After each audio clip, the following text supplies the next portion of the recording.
kita dari kecil sudah terekspos dengan Japanese pop culture, khususnya animasi ya. Dan itu bisa kita bilang sebagai salah satu keberhasilan diplomasi budaya gitu ya. Dimana itu nggak bisa kita lihat secara instan gitu ya.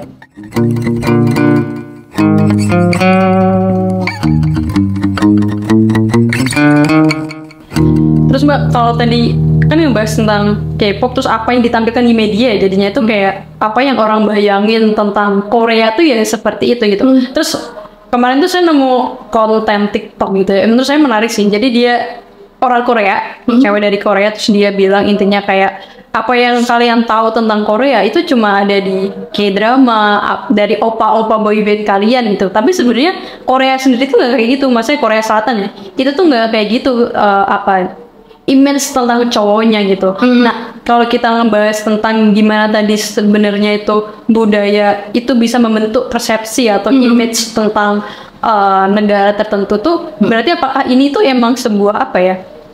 Bisa dibilang senjata juga gitu Mbak, untuk orang tiap negara tuh jadi punya persepsi, oh negara Korea Selatan tuh cowoknya kayak gini, atau mungkin tipe karakternya tuh yang lembut, yang seperti yang lovely kayak gitu. Itu memang sebuah senjata untuk membentuk persepsi dari negara lain ke negara satu gitu ya.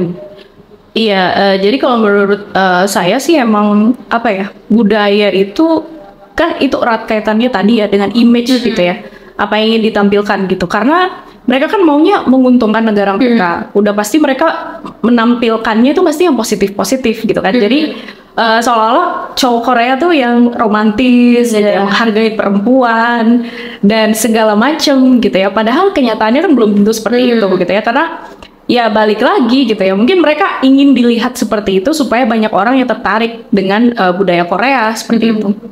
Iya Pak, tadi kan ngebahas tentang gimana image tentang negara itu kemudian di negara lain gitu. Terus juga menarik tuh biasanya tuh ada fenomena-fenomena di mana sebenarnya tuh di negara asalnya mungkin itu dianggap sebagai suatu apa ya, yang kurang disukai masyarakatnya gitu, atau mungkin nggak populer gitu, atau bahkan dianggap agak weird atau apa gitu. Tapi di negara lain tuh itu malah jadi sesuatu apa ya, identitas yang mungkin dicoba apa ya untuk didapatkan anak-anak di negara itu. Kayak misalnya kita ngambil contoh wibu gitu Mbak, saya tahunya wibu gitu. Wibu? Ya wibu.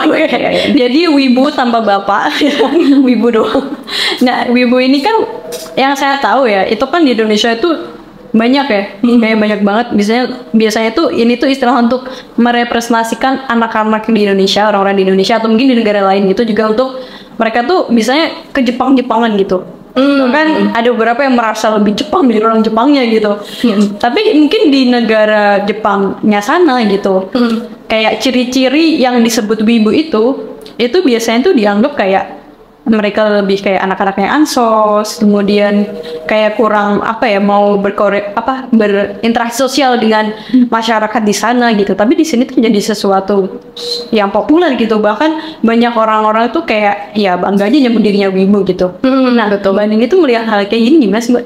Iya. Kebetulan saya dulu S2-nya di Jepang ya Mbak ya. Bagaimana bisa? Ya, jadi bisa melihat wibu di habitat aslinya seperti itu ya. Habitat asli. Jadi jadi itu sesuatu yang menurut saya tuh mengagetkan gitu ya. Karena ketika kita di Indonesia rasanya wibu itu adalah sesuatu yang hip gitu ya, sesuatu yang populer, yang digemari anak-anak muda gitu ya. Dan itu jadi identitas yang ya mereka bangga kalau mereka wibu gitu ya. Tapi ketika kita di Jepang, wibu itu jadi semacam subculture gitu ya.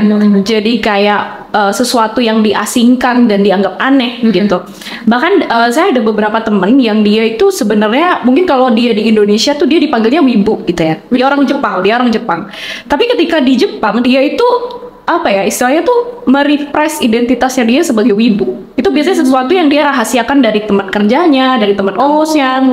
Dan itu biasanya dia cuman terbuka ke teman-teman komunitasnya aja gitu. Dan kita nggak bisa bedain mana yang wibu mana yang enggak gitu, karena biasanya mereka nggak mengakui itu gitu ya.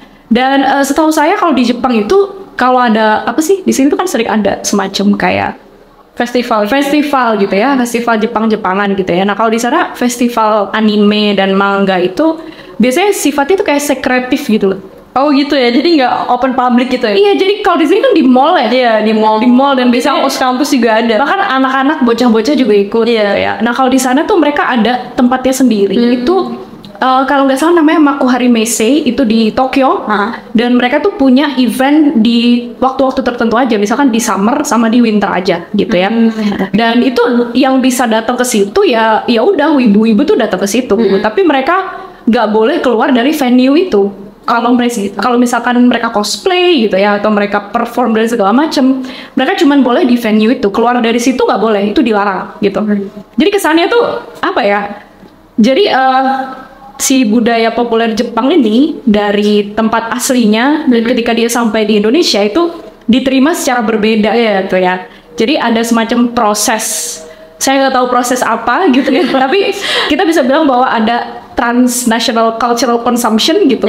Dan dimana ketika budaya ini tuh traveling gitu ya, itu dia sudah mengalami perubahan gitu ketika dia sampai di negara lain gitu ya. Jadi kayak ya itu tadi ya, identitasnya tuh berbeda gitu dari negara asalnya, seperti itu.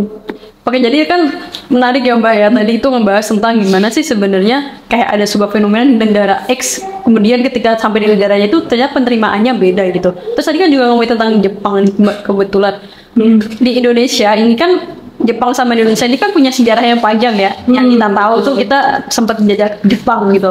Dan itu mungkin juga berpengaruh gitu gimana cara pandang para orang zaman dahulu gitu melihat Jepang dibanding mungkin generasi saya atau mungkin generasi Mbak ini melihat Jepang tuh beda gitu. Kalau misalkan mungkin ya mbah-mbah kita gitu ya yang sepuh-sepuh melihat Jepang tuh ya kental karena kejamannya ketika jauh penjajahan, kemudian mungkin juga sempat ada penolakan juga gitu produk-produk Jepang masuk ke Indonesia. Tapi kalau mungkin generasi kita ngelihatnya tuh Jepang tuh identik dengan apa sih? Negara yang bersih, kemudian mungkin animenya yang bagus-bagus, kemudian negara maju dan lain-lain gitu. Jadi ada semacam perubahan image. Nah, Mbak Dini kenapa sih sebenarnya hal kayak gini tuh bisa terjadi?